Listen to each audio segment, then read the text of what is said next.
Welcome to the Open to Hope webinar. I'm your host, Dr. Gloria Horsley, with my co-host, Dr. Heidi Horsley. Well, Heidi, exciting that we're having our webinar for the Foundation. Welcome to the show, Ron. Hi, Ron. Hello, Heidi. And the webinar. So Ron's a licensed psychotherapist, a life and bereavement coach, and national speaker, author of the Zing, and a dad, right, Ron? Oh yeah. Let's go to the next slide and find out what it is, what it's all about, and have Ron talk a little bit about his journey, how his journey started. Yeah. Well, I definitely, Michael. I say just like you said, Michael took my life when I lost him, and now I say gave me life. And I know for many people, one of my biggest prayer for people is that the Zing reaches out and touches, every single person out there, because I know what it feels like. And we spoke about this, to be in the darkest place of your life. And, I'm going to speak to men, too, a little bit here, because with men, we have a problem not only showing emotions, but defining them. It's very difficult to define feelings and emotions for a lot of men. I think, I know Heidi's in practice and yourself, and you come across people, men especially, with that difficulty going on when they have a loss of a child, like I did and like you did. But as a man, you sort of isolate. You isolate more, and isolate. You could be out in public, and you guys know this. You could be out in public around people, but isolate at the same time. Go within yourself at the same time. You understand what I mean, right? Right. Well, Ron, can you tell our audience a little bit about what Michael died and how he died? What a beautiful young man. Well, we lost Michael July 22nd, 1998, and he was killed by a tractor trailer, and it was a sunny day.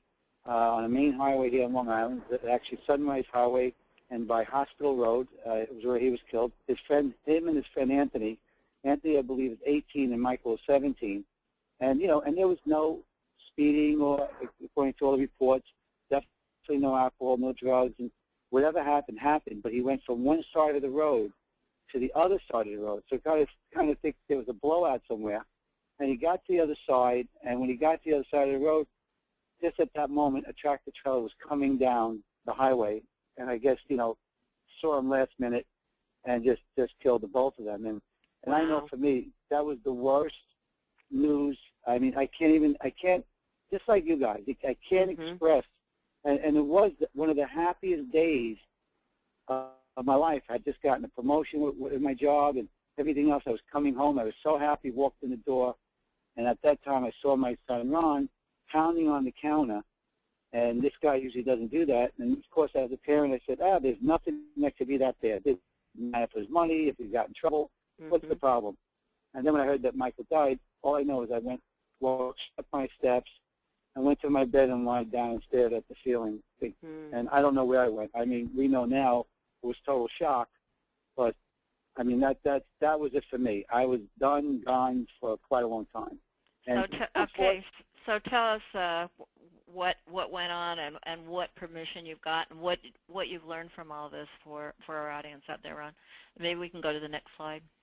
Yeah. Well, one of the things that I teach my patients, and now especially after doing it for myself, but I gave myself permission to do something new, just for the moment, though. And I took one moment at a time. And something new for me was that I was going to ask for change, and I was going to accept change, and then I was going to start doing some more reading, and whether it was reading the Art of Happiness by the Dalai Lama, which I had never experienced Dalai Lama until I read that book, and then I read scriptures, and I read Wayne Dyer's books, and I read, all different things, for hours per day. But that was something new. I gave myself permission to do something new instead of staying frozen. It took me a lot of time, and I know you have listeners right now who are saying, my God, I lost the loved one, my child 15 years ago, 10 years ago, 20 years ago, and I'm still not able to move. I still can't get myself to go forward. Even though they're working, they're married, they're having relationships, they're doing things, they've been on vacation, but they carry this loss inside of them, and what it's doing is it's destroying them. It's enough that the loss separated my son and I, but however, I don't want to allow this loss to separate me from me, because then I wouldn't be honoring my son Michael, because he wouldn't want that for me, just like Scott wouldn't want it for his mom or his sisters or his dad. And, just like if I passed on, I wouldn't want that for my child. So to me, it was to finally give myself permission to stop feeling guilty, to do something different, to do something new. But I have to say, I think most sisters will say this, and I don't know about you two guys, or three people, but when you lost, the biggest thing I think that got me moving on was realizing that I really couldn't have done anything to save my son. That's the difference. See, in the beginning, I thought I could have saved him somehow, some way as a parent, because, whether your mom or dad, I mean, we would throw ourselves in front of a train for our child. And here I couldn't do anything. And the biggest thing was that they took my control. And I know for men, I don't know about women, but I know for men that, we're fixers. We like to stay in control. We're territorial. We like to know that our job is to make sure we protect 100% all around our family, our children. And when that was taken away, and I know for a lot of men, they say this, the control, they lost control until today. They're still trying to do the bargaining part of the grieving process. How could I get him back or her back, or what could I do for this? And, and I think a lot of times men blame themselves a lot of times. They don't really blame a lot of people around them. I think they more Don't you think that's got something to do with control, too? Because you've got to blame yourself because you're the one that has to do everything. You've got to be in control. If this can happen to your son, if you're not in control, it could happen to other people, or other bad things could happen. So it's a way of, I think, trying to keep control, too. The self-blame. And I agree. And and I know, the grieving process itself, there is no order to it. Even though there's we've studied this, and they have all the layers there. First you go through this, then you go through that, then you go through anger. I went through a mishmash of things. Yeah, it's pretty messy, isn't it? Yeah, I mean, there was no, and you brought up this thing. I just want to move away from me for 1 second, but you brought up about this Time. You said it was in Time magazine. This article. Yeah. Right. It was the good news about grief. Okay, and there we go. See that alone. Now I have a question because I didn't read the article, but was the person who wrote it, did they have loss? It's actually from a book excerpt about the good news about grief is that, it doesn't last. We're resilient. But I had to laugh when I read it because I thought, yeah, we're resilient because there's no choice. I mean, we have other obligations. We have other things to do. And, of course, we get up and eventually get going. You have to. So, Ron, I know that you said that you went to bed for a while. How long did it take you before you gave yourself permission to do something new? Because I know there's some probably new grievers out there that are thinking, wow, I don't get something new. I can't even put my foot out of the bed. I would say it took me, honestly, probably close to about a year. About a year, a little over a year to say, let me get started on this journey to maybe, become unfrozen, to start, I call it the defrost period. And I needed to defrost, from this. And as I was going through that, and I know this sounds maybe a little funny to people, but I was thinking it's like thawing out. I was frozen and tight and had to thaw out like a good steak. You can't just put it in the microwave to thaw it or put it in water. It had to evolve. It had to go through the full process. And because I put myself in there, or I believe God did, or the universe did, and I went through this whole process, it took time. But like anything else, once it thawed out, I got to experience each piece of that journey. And that's what got me here. And that's what got me, like in my book, The Zing, I have a chapter called The Tunnel. That's what got me from the beginning to the end of the tunnel and out the tunnel. And it mesmerizes people. And I appreciate Heidi, her compliments about the talk on November 11th. But, it mesmerizes people to see me up there so excited about life and to speak to people who's been through maybe divorce or just want to feel better in life or want to go from good to great. And they're like, how are we getting this from somebody who's been through this loss? Well, to me, that's the biggest honor you could give my son, is to say, wow, look at your father spreading your name. He's not spreading your name looking for sympathy from anyone. He's looking actually to spread the good news to them. And what is the good news? The good news is that you don't need to live frozen. You don't need to live isolated, and you don't need to live in guilt. That you can start your life and maybe live a way better life than you did prior to this loss. Now, no one's saying that, me included, would not take my son back and trade the life I have now. However, I know that I can't do that, so I'm not in denial of that fact, and I'm aware that it's going to be me here and be grateful for some of the things that I have right now. And you're still being loyal to Michael by doing that. Because I think people feel disloyal when they start to feel better or if they have any positive things in their life after the death of a child or a sibling. Yeah, that is fantastic what you just said, because that is the biggest thing. As soon as you smile at a party and you're having a little bit of fun, you start to feel like, oh no. Or you have that relative or friend that has some kind of need, which I don't know what it is. When you're having a good time to come over and say, how you feeling? You know, I heard about this. How you feeling now? It's been 2 years. You know, we don't need, if anyone's listening now and wants to know how do you approach someone who had loss that you know, you don't need to go up to them when they're having fun or whatever it is and bring it up. Right. You know, we'll come to you. You know, in my book, there's I'm not trying to promote my book, but this happens to be. But I have a chapter called The Light Bulb, and that person is the person that's just there for you. They're there. They're not judgmental. They're not, you know, I told you so person. They're there to help lead you through the journey with a light on you. And when your journey's done, they may just disappear in the sunset. So say, what's wow. the light bulb? You're telling me that somebody's going to be around to help me, and I'm just got to look for them?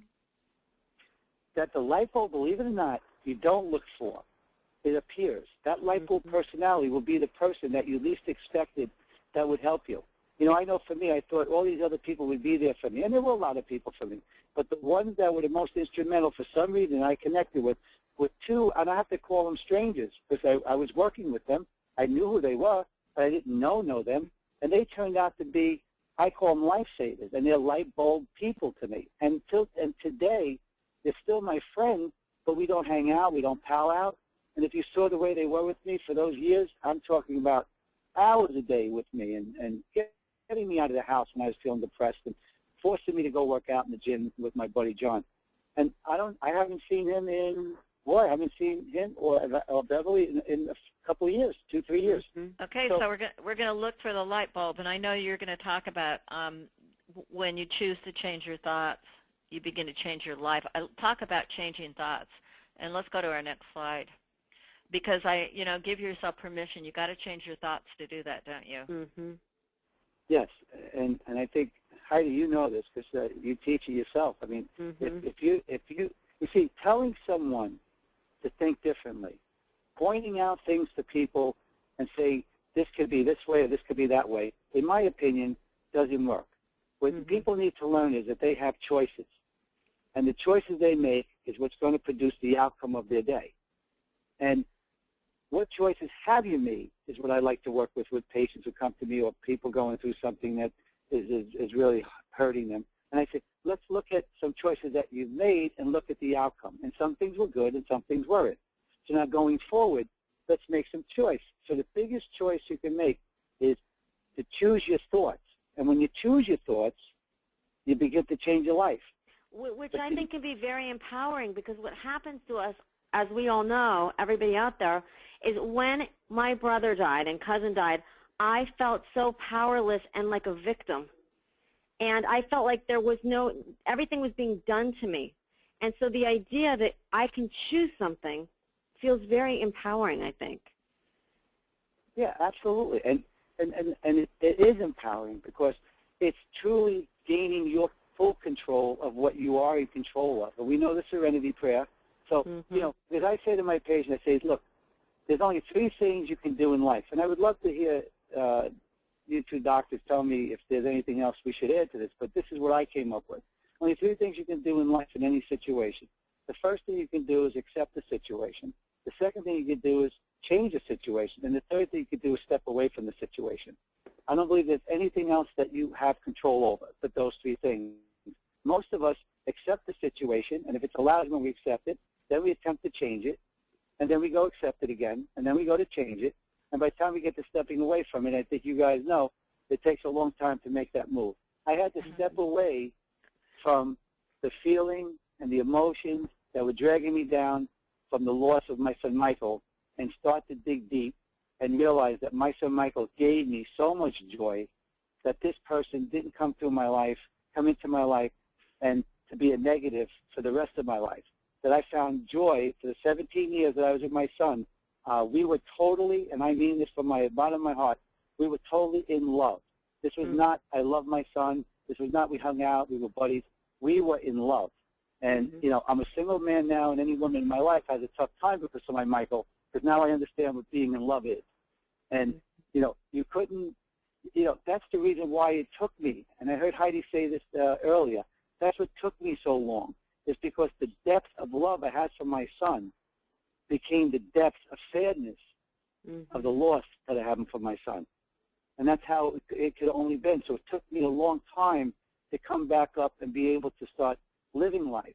However, because of that deep love for my son, and anyone listening who has had the same kind of feeling or journey, I'm able to be this excited about life and be this exuberant and to be willing to go out there and not be concerned about my book, my fame, my fortune, my name, or anything like that. But if a person is touched, and I'm out there, when I was on that stage, and I think Heidi got that feeling, then I did a good job. Because it's not about me. It's about getting that message out.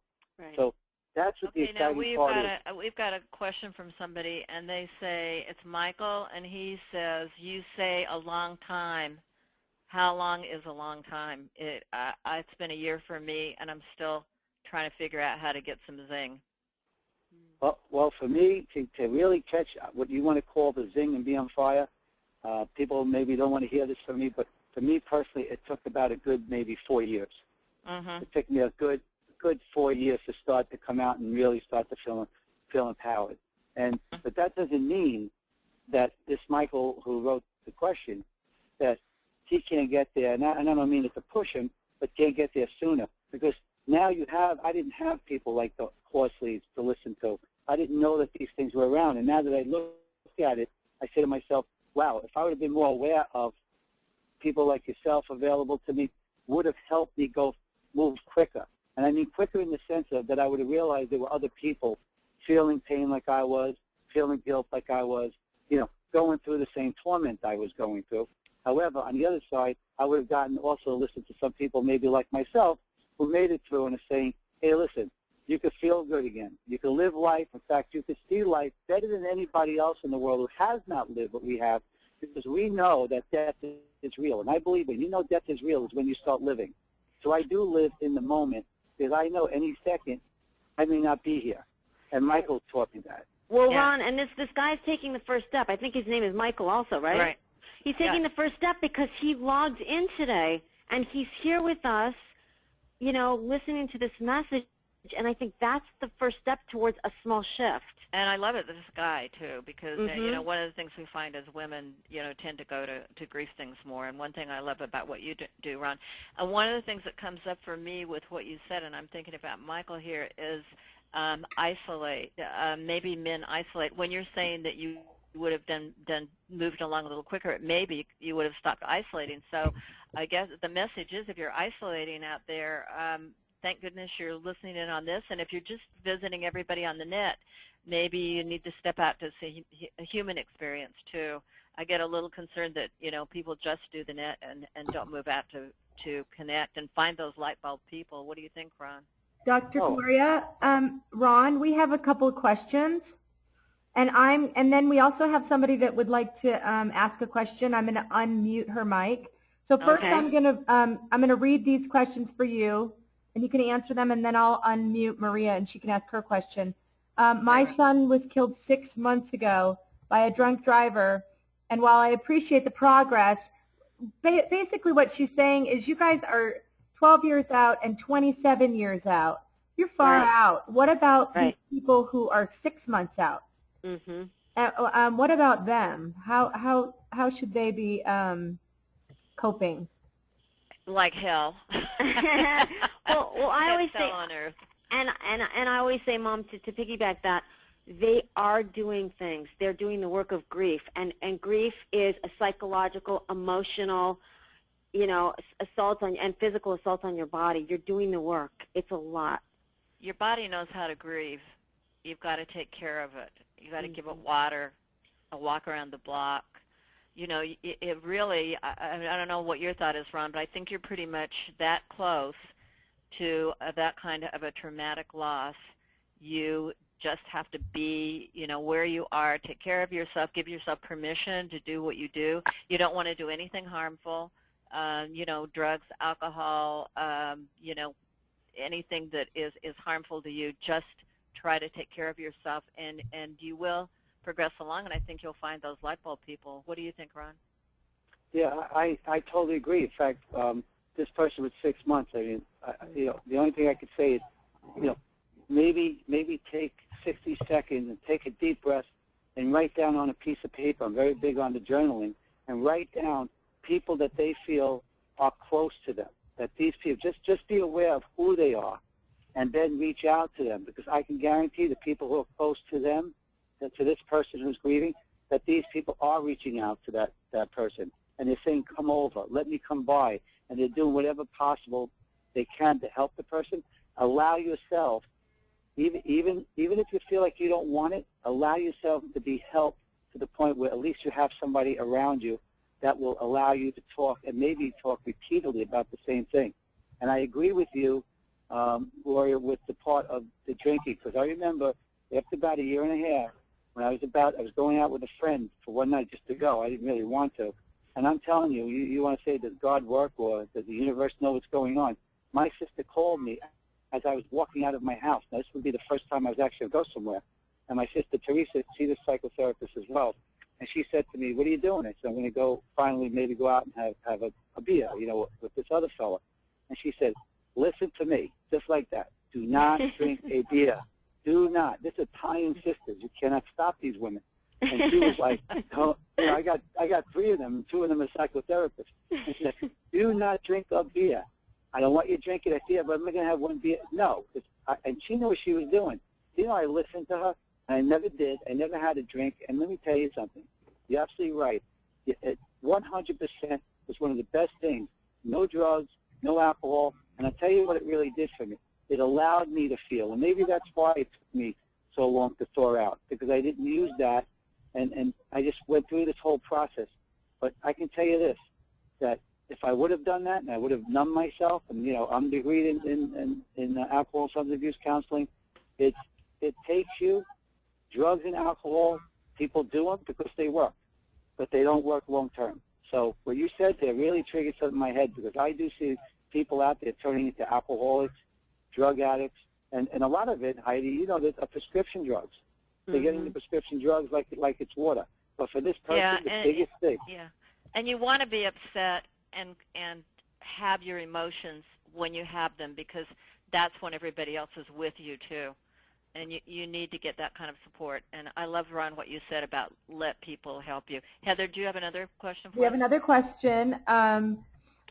My son died 2009 by suicide, and I only missed 3 days of work for his funeral, and I've been able to move on. I have a lot of support, and I'm doing a lot of mental health education. And my question is, several people have said I have not grieved correctly, that it will hit me, but I feel fine and have had the Zing and can laugh. And basically, I know that it sucks, and I cannot do anything about it. All the things you're saying, I already believe. How do I respond to these people? Now, wait a minute. I'm confused. How do you respond to the people? The people that say that you're not in the, they're telling you you're not in the right space. It's silly. It's silly. We all grieve differently. There's not a right or wrong way to grieve, and if this is what's working for you, I mean, I think that part of what we have to do, and it's hard to do it early on especially, is to teach people how to be good grief support and kind of educate them in a way that they can hear it. And we're all on our different paths, our different journeys. I don't know. What do you think, Ron?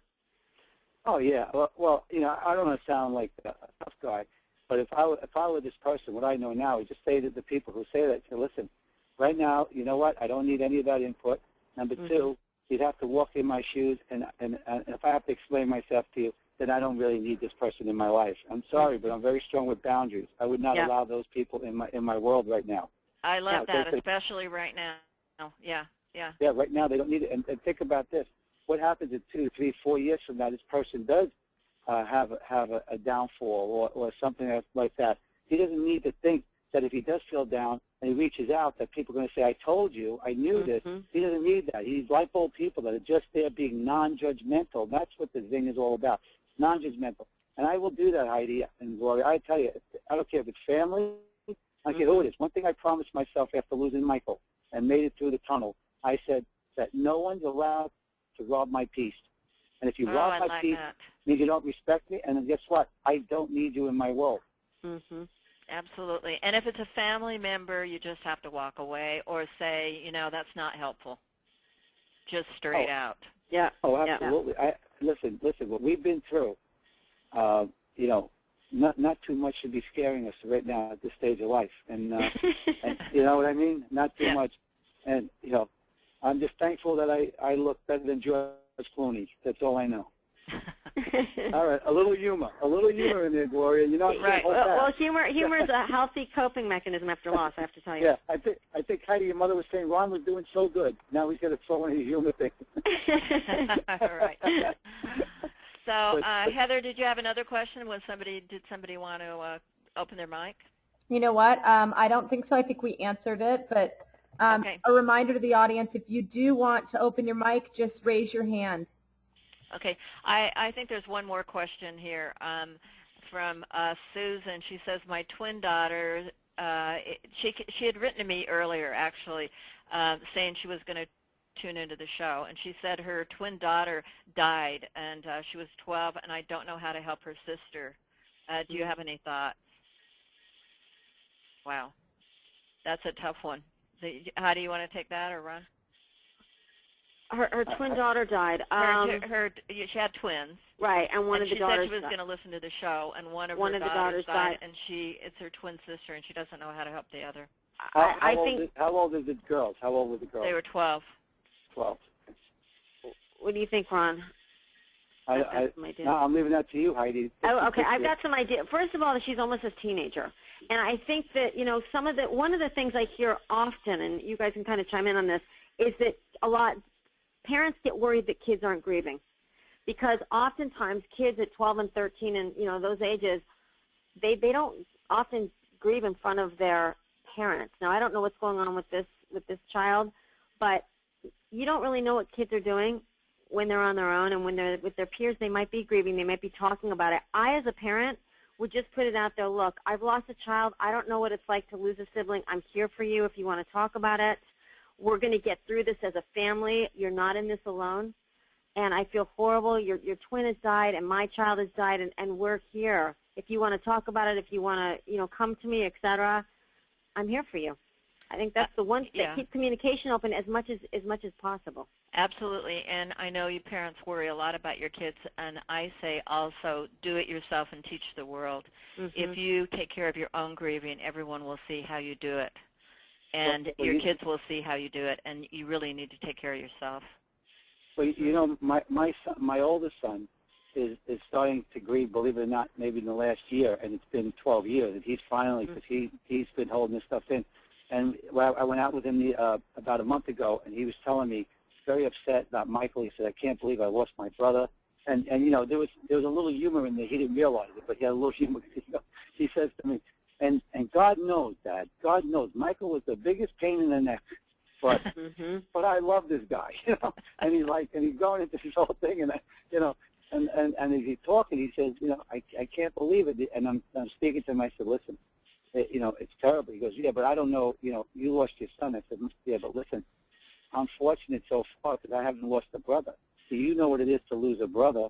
I know to lose my son, and everybody's pain is just as deep. However, as a parent or professional, I cannot teach you how to grieve. I'm not allowed to teach you how to grieve because everyone's grieving process is totally different. I could help guide you. I could be there for you. And I watched my son, and when I said that to him, if this gives any insight to this person with the daughter, he just looked at me and felt so validated, because don't forget, this little girl who's 12 may feel like, wow, if mommy's so upset and daddy's upset, maybe they argue about it. I don't know, because a lot of stuff, turmoil happens in the house, and the kid sees it from their perspective. And she may feel like they're not going to hear her, or she doesn't qualify to be in the mother's category. So if she says, I'm grieving, or I'm sad about this, she doesn't want to maybe start the mother up. I've had patients like that, especially the young patients. So they might feel that their level of grieving is a 1, and then the other people's are a 10. Right. You follow what I'm saying? Yeah, I had a friend who was a pediatrician, also David Broadbent, that came to see us, and he said, don't worry about your kids. They're going to go on and live their life. And I think that's one of the things we might say to her is that try not to worry too much about your daughter. Take care of yourself. Ron, let's go on to your next slide, because I think it's great talking about an avalanche of change. I love that, begins with one drop of light. Can you talk about that a little bit? Yeah, this is one of the quotes out of my book, The Zing, and it's about an avalanche of change. I mean, think about it. It was like, it took a lot of change came from one drop of light. I mean, one speck, like looking through the tunnel. You see one speck of light on the other side. I didn't fear the darkness no longer, but I had to stay in the middle of that tunnel for quite a while in that pitch black. But you cannot do that, in my opinion, alone. You need good people around you, support people. And I've had great sisters, great brothers, really great support. Didn't even realize they were there, but they were. And everybody stood around me, Beverly and this other person, John, my light bulb people, and wouldn't let me go back out where I came from in the tunnel. Kept pushing me forward without pushing me. And they were guiding me. And I stood there when I saw a speck of light, just that one drop of light, I'm telling you, was the biggest relief. And I do think people listening know what I'm talking about, and I think Dr. Gloria and Dr. Heidi know what I'm speaking of. It was just that speck that got me then to say, wow, there's hope, and I kept traveling towards that speck of light and left all the darkness behind me. And as I traveled through the tunnel, the light got brighter and brighter and brighter until eventually I got to this point. I love that tunnel idea because, man, I remember looking up at the sky and everything was black. And, it didn't matter if it was a sunny day. Everything was gray. The whole world was gray. And I like the way you talk about it as a tunnel, don't you, Heidi? Absolutely. And like you said, Mom, the world does feel gray. And sometimes when it's sunny out, you get annoyed because you feel like everything should be dark because you feel so dark inside. And like Ron said, it's one step at a time and one drop of light. And it's like the old saying, the journey of 1,000 miles is started with a single step, which is what Ron is saying as well. Yeah. Hey, and I was so angry, and your listeners are going to relate to this, so angry that other people, my nephews and my nieces, were still here, still alive. Mm-hmm. And people had children, 14, 17, 16, walking around smiling. And I didn't understand. I know they could not feel what I was feeling. So my biggest prayer, now this is going to sound crazy, my biggest prayer was if all these kids could die for one day, if God could just kill them for one day so all the parents could feel what I was feeling and then bring them back the next day. Mm-hmm. And I didn't ask for Michael to come back, just so that they knew what I went through losing my son. And this is how deep the pain is. And I've had so many people look at me and say, oh, my God, I felt guilty to say something like that. I can't believe you were brave enough to say that. I did feel that. And Ron, you can read about pain all you want, but you can't possibly understand the depth of pain until you've been there and felt it. And I love it. And how can people get the Zing, the book? Oh, they can go to my website, ronvillano.com, or go to thezing, ZING.com, Amazon.com, Borders has it, right on our website. And if I can say this, you talk about it's $20 investment. And if they don't like it, it doesn't work, full refund from us, not a problem. We're that sure about it. In fact, I make it come out of Judy's pay. Hey, Ron, the picture's up now. You know what I really am getting a kick out of right now is the light between you, behind you and Heidi. Oh, that light is amazing. And I want everybody to look at the smiles on all of our faces. Do you think that, we are happy people, and we have hope. We have hope for you, and we hope that if you have lost hope for yourself, that you'll take a look at us and realize that you can find it again. You can find the Zing. Life is fun. Life is interesting. And it is just full of amazing, wonderful people like Ron and all of you people out there